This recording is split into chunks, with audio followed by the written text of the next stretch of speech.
Hello everyone and welcome back to the Great Book of Grudges. My name is Nathan and we're back with another Total War Warhammer video. Today's topic are the missing units, lords, heroes and named characters for the Lizardmen, so without further ado, let's begin. The Lizardmen themselves are a faction which is almost close to completion, to be honest. Almost every model available, especially that of the 8th edition army book, has already been implemented into the Total War Warhammer series. So I do apologize in advance if this video is shorter than usual, but then again it is important to note that the Lizardmen are suffering from extreme bloat issues at the moment, as most, if not all, lore-friendly Lizardmen locations are within the lands of Lostria and the Southlands, areas which are, well, extremely packed up as it is. But let's not waste any more time. First we'll look towards the Cochin, a large, flightless and rather vicious bird native to the grasslands known as the Cochin Plains in the lands of Lostria. The Cochins had a variety of uses. The general sense is that they served as war animals, very similar to how other races used attack dogs or wolves. So I imagine their basic function being that of war machine hunters and skirmishing units. They were also considered food by the Lizardmen, but I imagine that the Lizardmen considered most things food. For our second spot, we're staying with the Cochins once more, where it could be possible that we'll see Skink Cochin riders.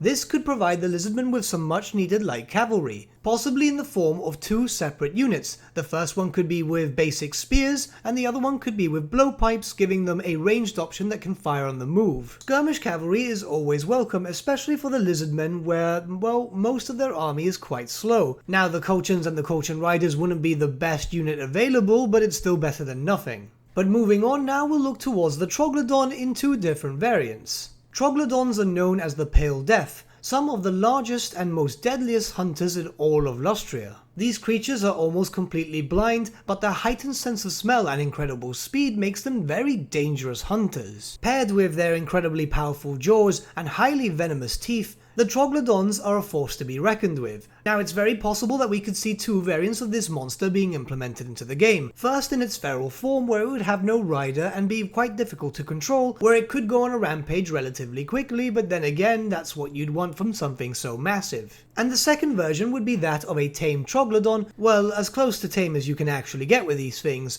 You see, the Troglodons themselves have been known to feature riders. This is what we can see on screen at the moment. You see, there's a special type of skink known as skink oracles who seem to be able to instantly tame Troglodons just by looking at them, almost as if their fates were destined to meet. The Oracle would then use the Troglodon as a mount, and it could be assumed that in Total War Warhammer, this would remove the rampage mechanic from such a beast. While the Skink Oracle was originally considered to be a standard unit, it could be that they could be upgraded in Total War Warhammer to hero status, making them a very basic entry-level character. Next we'll look towards the Kotal, one of the rarest creatures in the whole known Warhammer world. The Kotal are serpentine-like winged monsters who are masters at manipulating the winds of magic. Their lore has changed much over the years, but the general consensus is that the Kotal themselves are physical manifestations and representations of the Old Ones themselves. They are venerated by the Skink priests as living avatars of the Old Ones. The Kotal are said to be immensely powerful in their own right, being quite ferocious in melee combat and possibly also having a decent number of bound spells to them. Next we'll look towards a unit known as the Skink Horned One Riders. Really there's no need to talk about these too much, it's mostly the case that they would act the same way as Horned One Riders, just with a weaker unit mounted on top. Honestly, nothing too big is actually missing from the Lizardmen roster, whereas really anything that's actually missing at the moment are, skinks? But nonetheless it could be useful to have. I know a few people who favour skinks over sauruses, so this could be a nice alternative unit for them. And lastly we have a unit known as the Troglodytes. It is important to note that these creatures are closely related to the Lizardmen, but are indeed not Lizardmen. These creatures normally act as shock troops for the Lizardmen, where their only role is to be pointed at an enemy unit and then they'll just charge and try and kill it.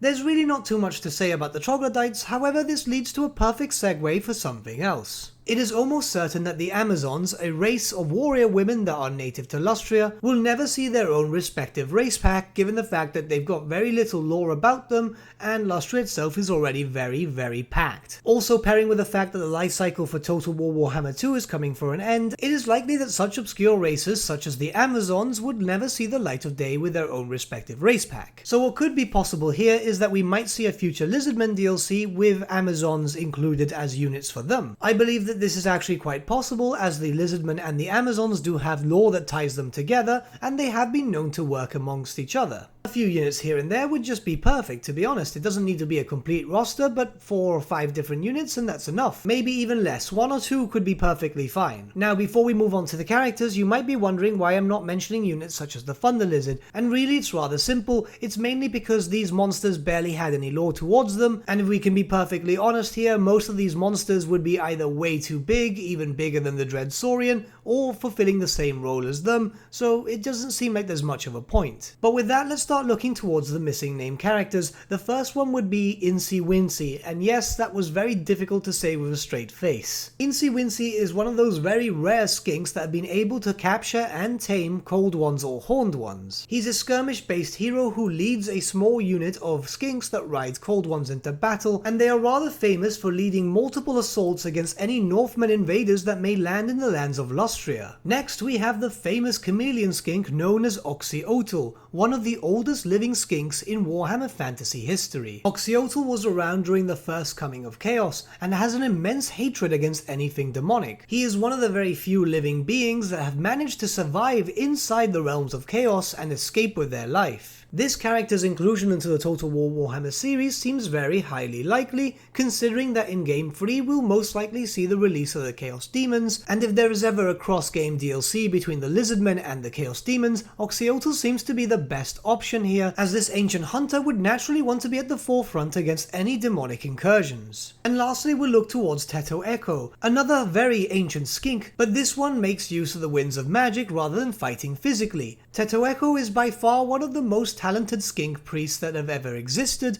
Gifted with the immense power of foresight, it is stated within the lore that each time that Teto Ekko has joined the battlefield, the Lizardmen have never lost a war. The immensely powerful Slan Mage priests themselves even go as far as believing that the Old Ones themselves directly blessed this powerful skink. Teto Ekko is famous amongst his kind and all other Lizardmen, so much so that even Temple Guard bow before him. He's rather unique for a skink character, and to be honest, this is one that I'd really like to see in the Total War Warhammer series. Before we end this video, I just want to say that I'm shying away from naming any Slan characters as they're supposed to be quite rare, and we already have Mazdamundi and Lord Croak. Plus, the Slan don't generally leave their temple cities too often and are normally in the Southlands or in Lustria, so if it's the case that we do see any more Lizardmen content, it's most likely that we'll see it in Total War Warhammer 3, and it would make more sense if they focus around some other skink characters which are known to be a bit more active than the Slan. That being said, if there's any specific characters that I may have missed, even Slan or any other units, let me know which ones and what role they'll play in Total War Warhammer in the comments below, and let's start a bit of a discussion, shall we?